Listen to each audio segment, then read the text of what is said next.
Welcome to yet another in our series of foreign policy conversations, and in this case, virtual book launches with Dr. Tanvi Maddan, who is director of the India project at the Brookings Institution in Washington, D.C.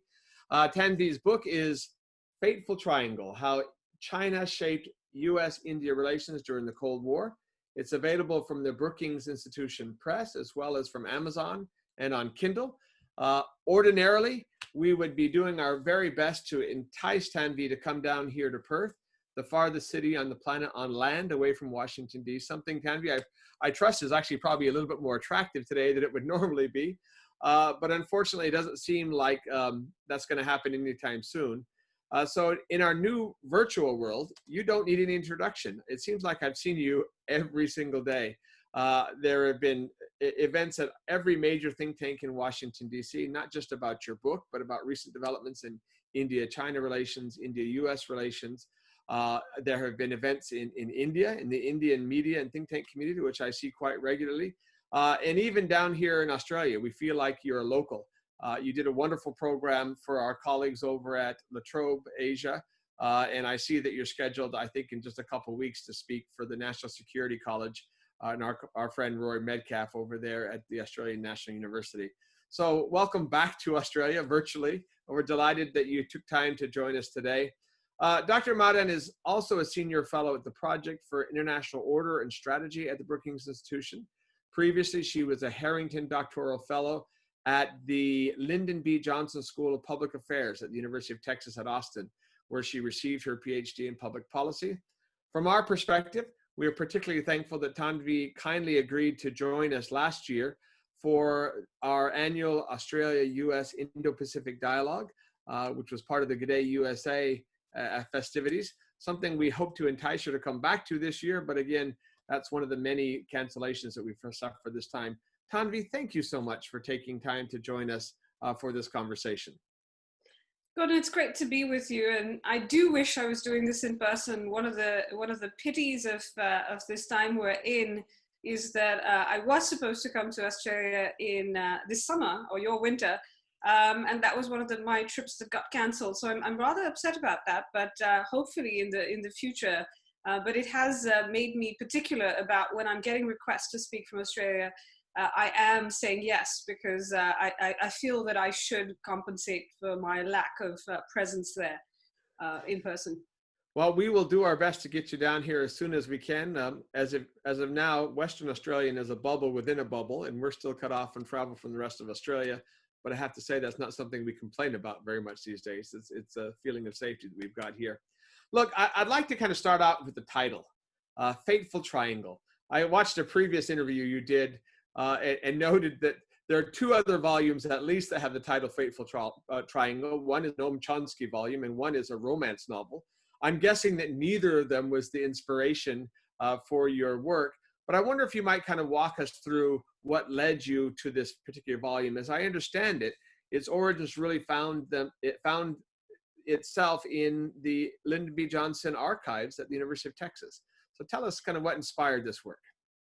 It was not a Noam Chomsky volume. It could have been. I suspect one can draw all sorts of analogies with relationships. But I was actually looking to reconsider and examine US-India relations and what had been driving those over kind of during the course of the history of independent India.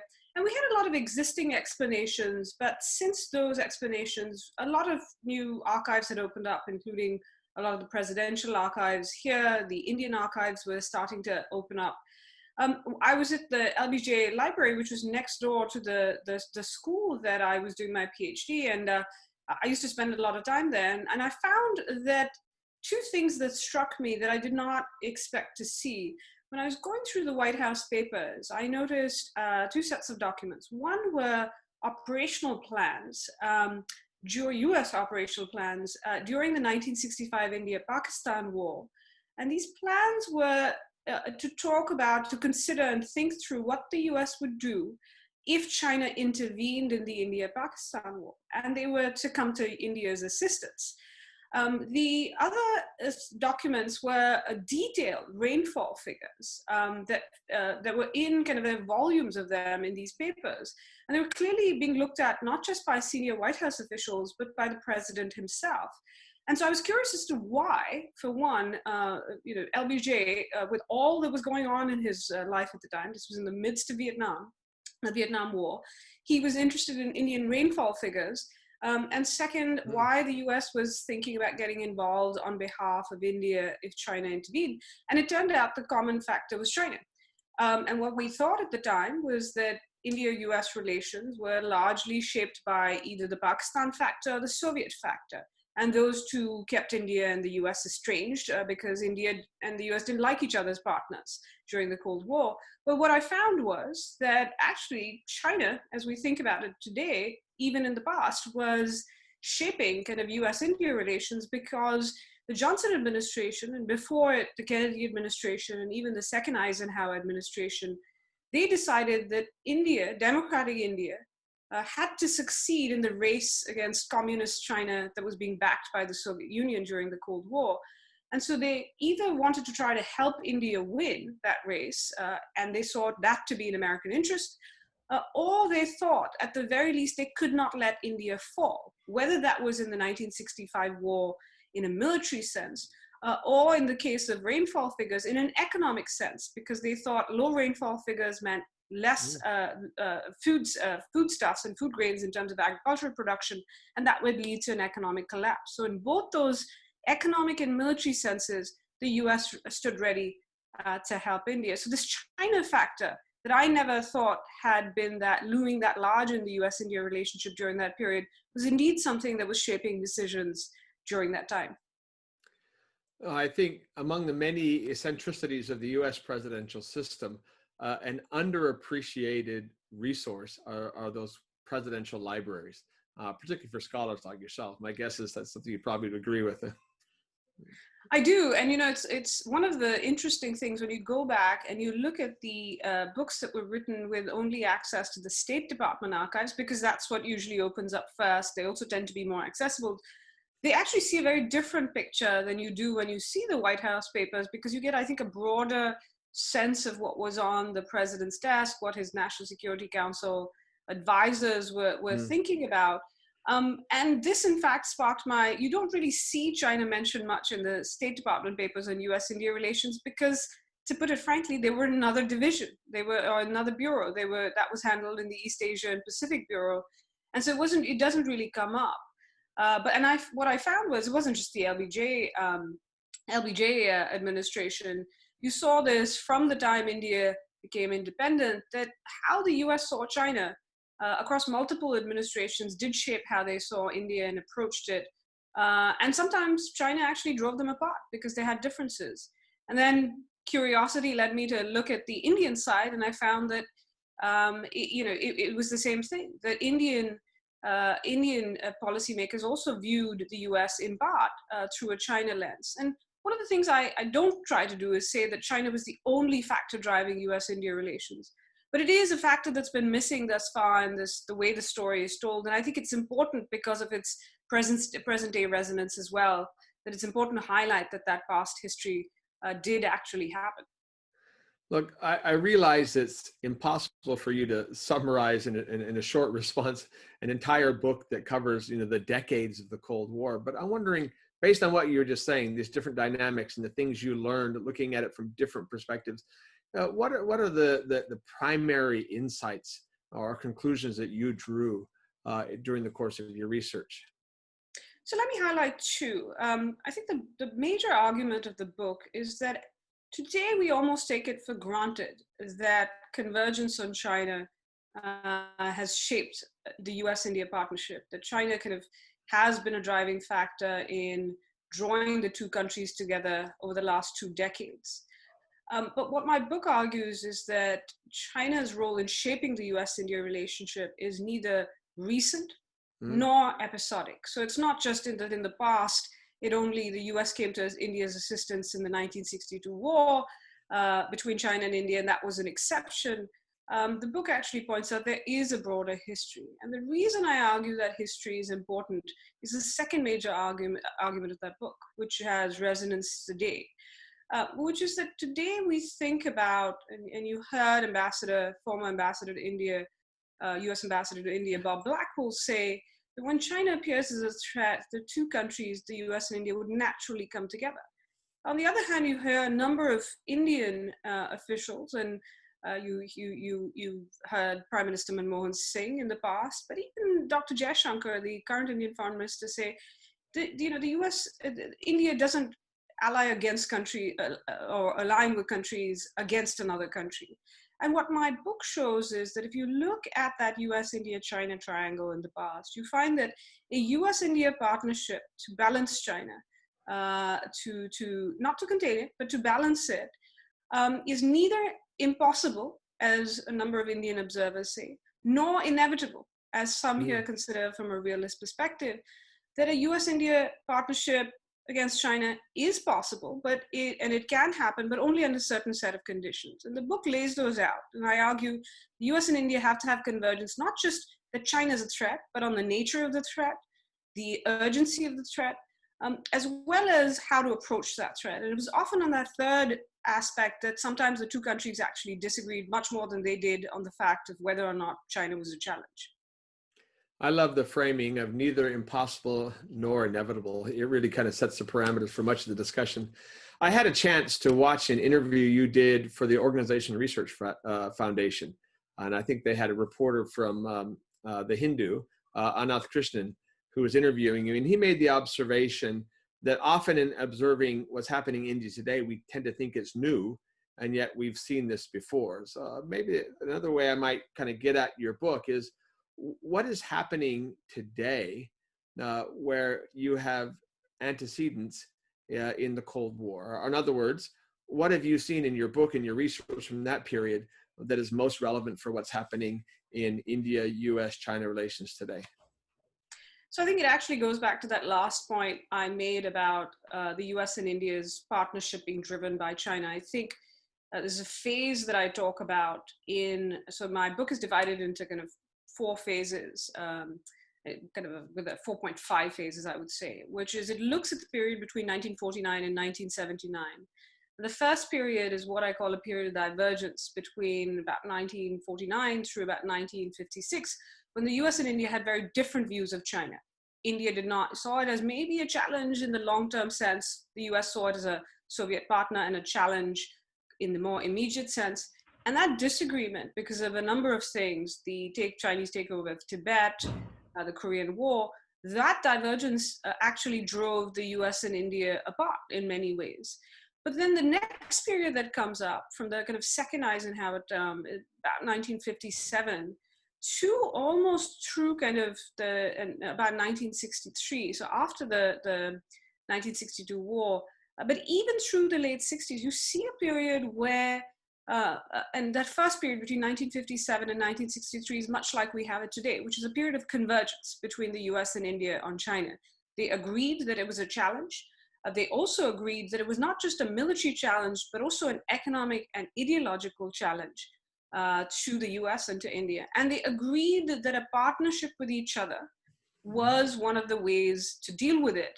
And that agreement led them to also better manage their differences on a range of issues. I think we're in that phase similarly today. There is convergence between the US and India on kind of the China's, not so much its rise, but a rising China's behavior. And that convergence has led the two countries, and I would say this period has gradually evolved over the last 20 years, has led the two countries, particularly in the defense and security space, but more broadly as well, establish a partnership that has then allowed them to deal with differences on trade and other issues. The reason, my book also serves as a warning, though, in some ways, or as caution about why this, it's not just a natural partnership, but it requires a lot of, so it's not just nature driving these countries together, it requires a lot of nurture. And it requires the countries to nurture their own capabilities as well for this to be a functioning partnership. And that's the period I look at after that period of divergence. And it's a period what I call dependence and disillusionment between in 1963 and about 1968 or so, where you do see the US and India both agree that China is a major challenge, as they do today. But what starts to happen is that they start disagreeing on the approach to dealing with that challenge, as well as start questioning whether the other country is willing and able to play the role in their China strategies that they do, that they want them to. And I worry sometimes that if India and the US don't keep their eye on the ball today, you could see that phase where the US becomes disillusioned with India's economic performance, its military capabilities, and that actually leads the two countries, even as they agree that China is a challenge, to become kind of disillusioned with the relationship and look elsewhere for partners. The same with the US. There's also kind of a comparison that you can draw in some of the differences in approach. During the 60s, as well as today, the US sees Russia as part of its China problem. And India sees Russia as part of its China solution. And so if you don't actually figure out a way to work through that difference, that can actually become an obstacle in the US-India partnership against China, or to balance China, that becomes seriously problematic. So there are a number of kind of lessons of this sort in the book, that what I try to do in the book is I don't draw the comparisons. The bulk of the book is a look back at the history. The conclusion does draw some of these things together, but I want the reader to be able to kind of read the book and start to draw the parallels themselves to the contemporary space, because there are a number of them there. But I don't want to stuff it down people's throats and force it down, force people to see the comparison. I want people to read it themselves as they're sitting and reading it in the current day context. Well, taking that risk of disillusionment or unrealistic expectations on the U.S. side, I noted in a recent tweet that you referenced the noted foreign policy specialist Lilo and Stitch, or at least you used them to relay a message. And I think the wording you used in your tweet was, please stop using the term alliance when you mean alignment or closer partnership. What did you mean? No, it's not just in the India context. I hear the word, whether it's the kind of American commentariat or the Indian press, the word alliance or ally gets thrown around very loosely. And yet it means, I think, to folks in the business, so to speak, something very specific, especially in the formal treaty sort of way where you have security commitments.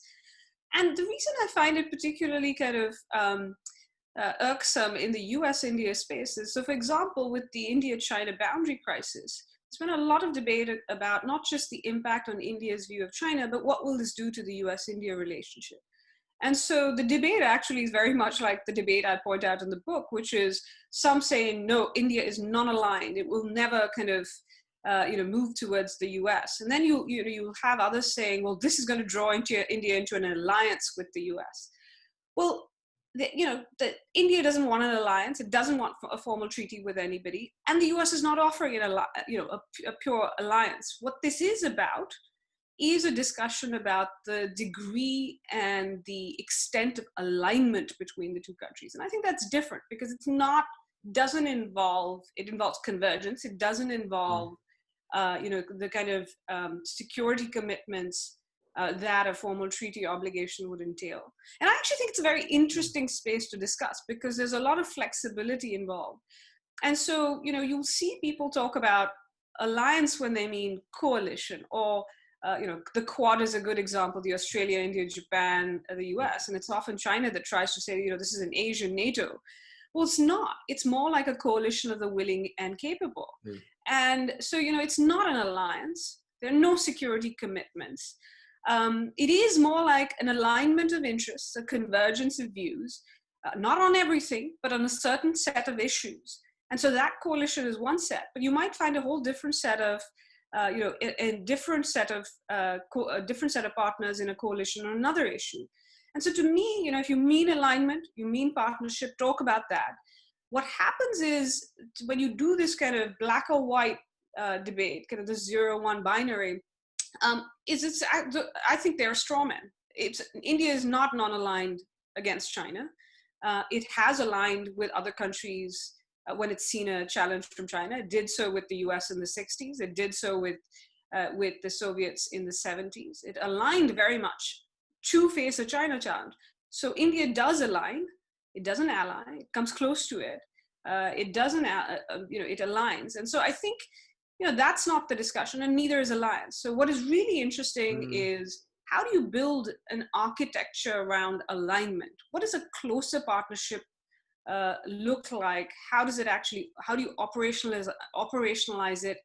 And in the US-India context, this is particularly interesting, and I think tough as well, because the bureaucracies are built very differently. The whole system is geared towards, in the US, thinking about allies or adversaries. And in the Indian system, it's geared towards, how do you make sure you're not in an alliance or an alignment?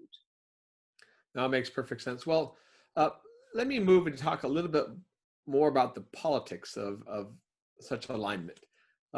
We at the Perth US Asia Center years ago partnered with the United States Studies Center at the University of Sydney to do a series of public opinion polls looking at America's role in the Indo-Pacific.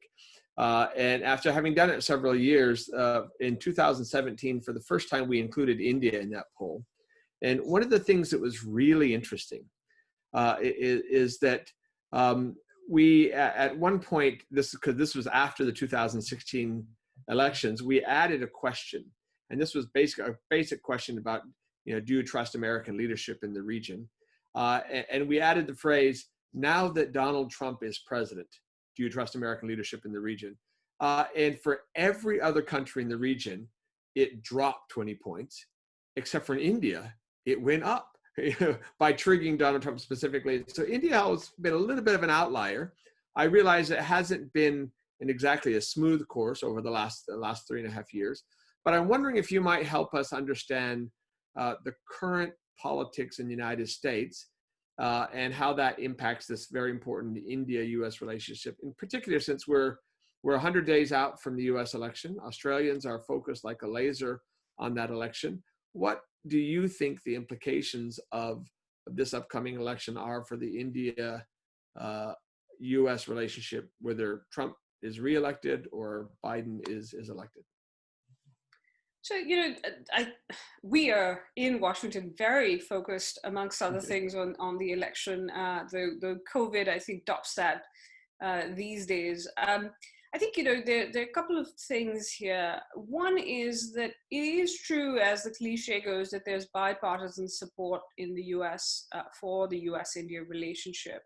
You've seen very different presidents, whether it was Bill Clinton towards the end of his administration, George W. Bush, Barack Obama, Donald Trump, whatever, the differences in the US-India relationship haven't gone away, but you've seen each of them progressively, and their Indian counterparts from both major parties, come around to the strategic logic of the relationship, that a good relationship with India was good for American interests, that a strong India was good for American interests, and that it was in American interest to support the rise of India.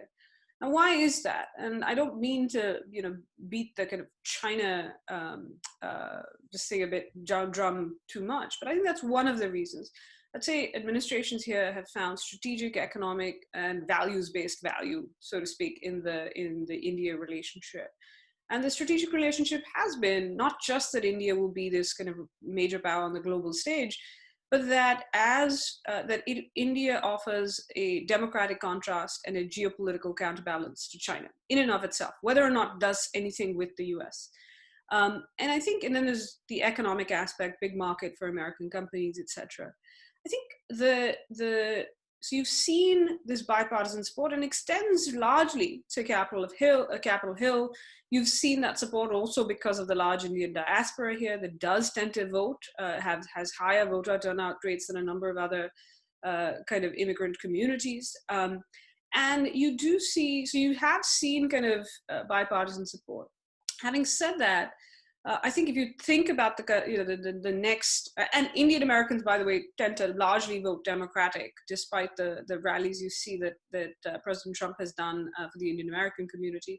I think what you see today in the US-India relationship, if you think about the election, that on the one hand, India, as you mentioned, and it's not just the polls, I think you would find that even today, has largely, there has been bumps along the way, but particularly on the defense and security side, I think you have seen India actually get closer to the US during this period, with no small thanks to China, and not just to the US, but also US allies like Japan and Australia, and for very strategic reasons. And so I think you see that India hasn't had as much trouble on the strategic side as other countries with the Trump administration.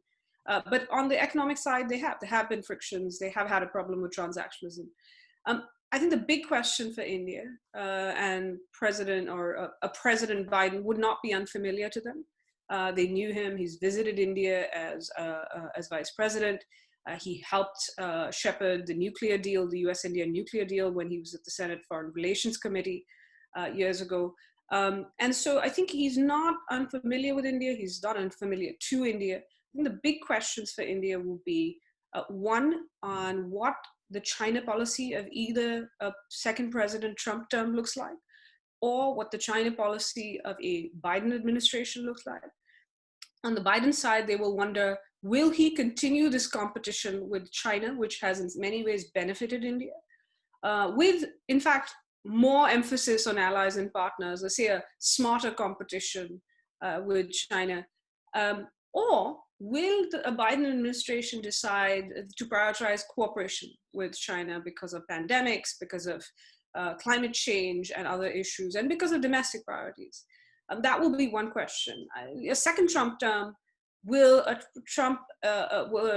another President Trump term, will he double down on this competition with China?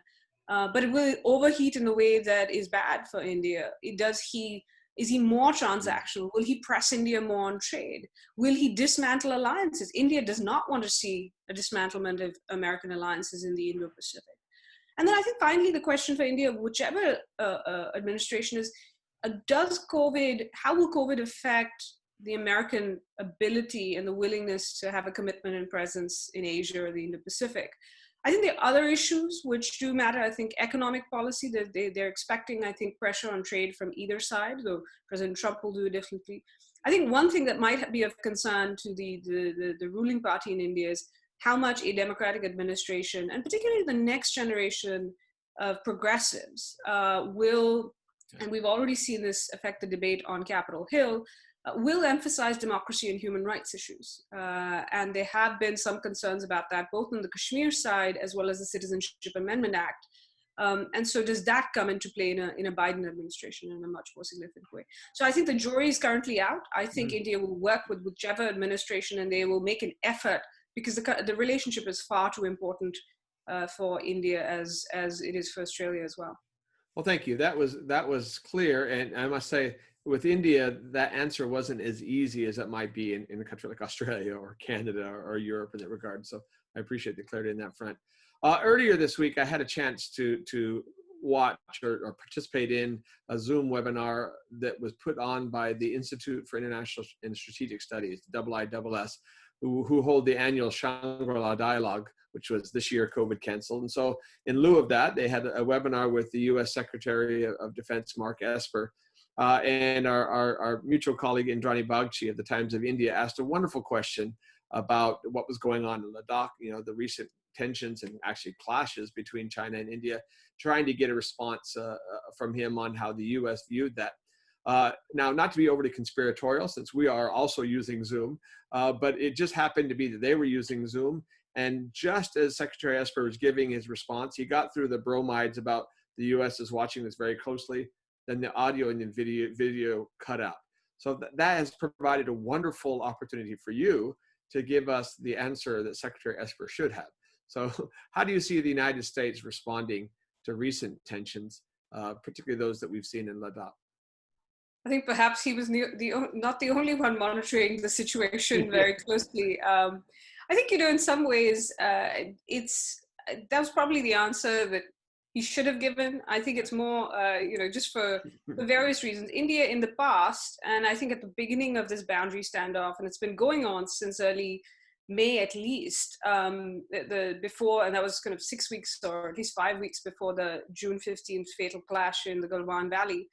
We saw the US, be supportive of India, talk about the standoff and China's, what they call the unilateral attempts to change the status quo. compared it to what China is doing in the South China Sea, and say, look, this shows that Chinese assertiveness is not just rhetorical.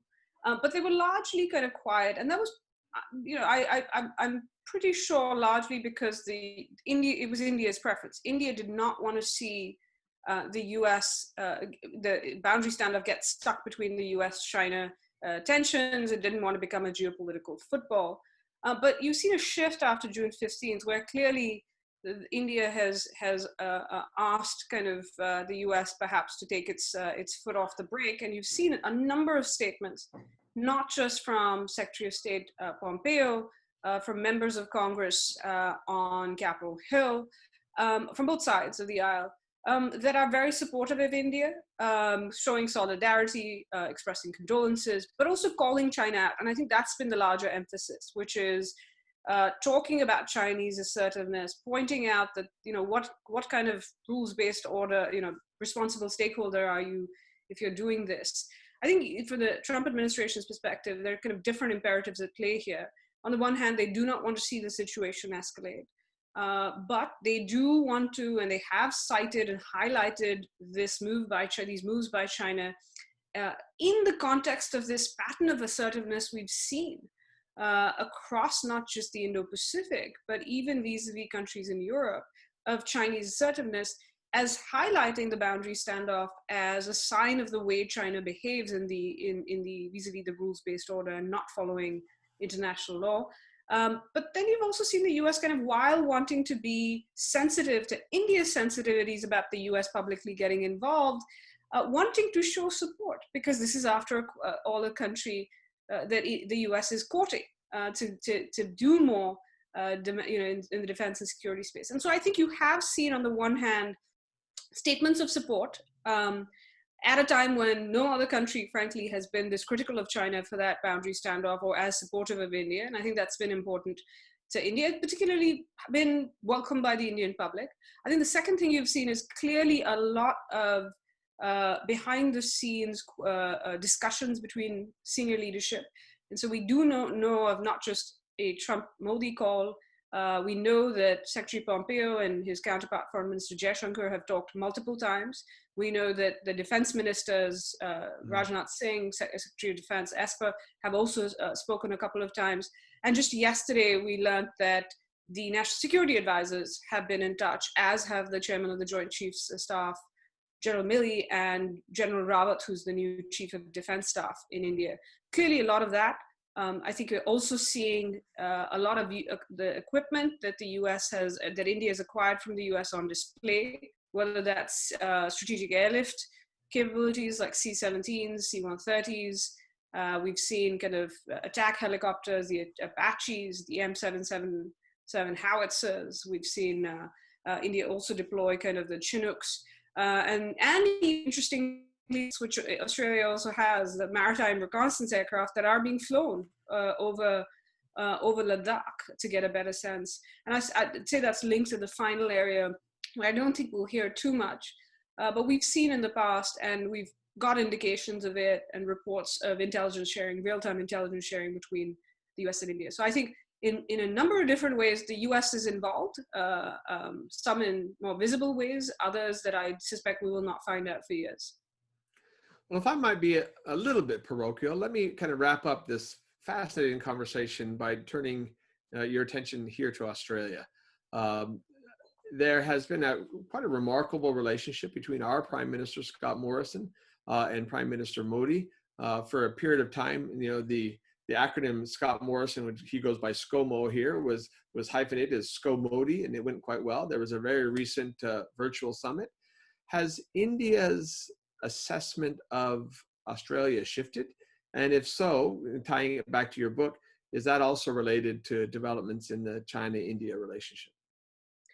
So I think Indian assessments of Australia have shifted, and I don't like to I'm not an expert on Australia, but from what I gather, Australian assessments of India have shifted as well. And so I think the two countries have been moving towards each other rather than one moving towards the other. And I think China has something to do with it, but I think it's not the only thing driving the relationship. And I think that's a good thing. You do need kind of a broader set of factors pushing the relationship together. I actually have said to a number of folks in Washington that they need to watch the Australia-India relationship and partnership much more carefully. I don't think people have understood how much that has changed in the last few years. I think, there was a lot of interest in terms of why hasn't Australia for the last few years about Australia should be allowed into kind of Malabar, the US, India, Japan annual maritime exercise, to make it a kind of a quad exercise. I've always believed for the last few years, and I'm glad that it's happened, that it was first important for Australia and India to establish a good, solid bilateral partnership, particularly in the defense and security space that had been missing. And I think what we've seen since kind of, I think, for the last 3 or 4 years is steady building of that partnership. I think what has eased it perhaps is a few different factors. My colleague, former colleague, Dhruva Jayashankar, who's now at the Observer Research Foundation, wrote a piece in January where one of the things he's highlighted is that a lot of the irritants in the relationship have either gone away or have been kind of reduced in terms of priorities, including kind of the nuclear issue, where previous Australian governments had not approved of India's kind of going nuclear, so to speak, and that had been there were all sorts of uranium supply issues, which I won't go into here, but that had been an irritant. The economic side had been an irritant, and then during the Cold War, Australia and India were of course on different sides of the relationship. I think the second thing which I would highlight is that what had been a bit of a concern in India is that Australia did not have the sense of how much of a challenge China could be, that it saw China primarily as a partner. But I think because of concerns that better than I do about rising concerns in China or in Australia about Chinese intentions and behavior, there is now convergence. Different kinds of concerns, of course, but there's much less concern in India, for example, about Chinese political interference. But I think this convergence on China has helped take away both an irritant, because it used to be a subject of difference, and has been actively helping shape that convergence in the relationship. I think it helps that Australia and India are also thinking about the economic relationship and how to deal with that better, though there are clearly differences. Whether it's Australia's India economic strategy, or, for example, India trying to ease the way to import barley from Australia that has suffered from kind of Chinese scrutiny and restrictions, will of course benefit Indian beer drinkers, another kind of source of convergence between Australia and India. And I think finally the people-to-people connect has really kind of, I think, helped both in terms of tourism and in terms of students. And I think, while it's thought about as a people-to-people thing, this is also an economic aspect of the relationship.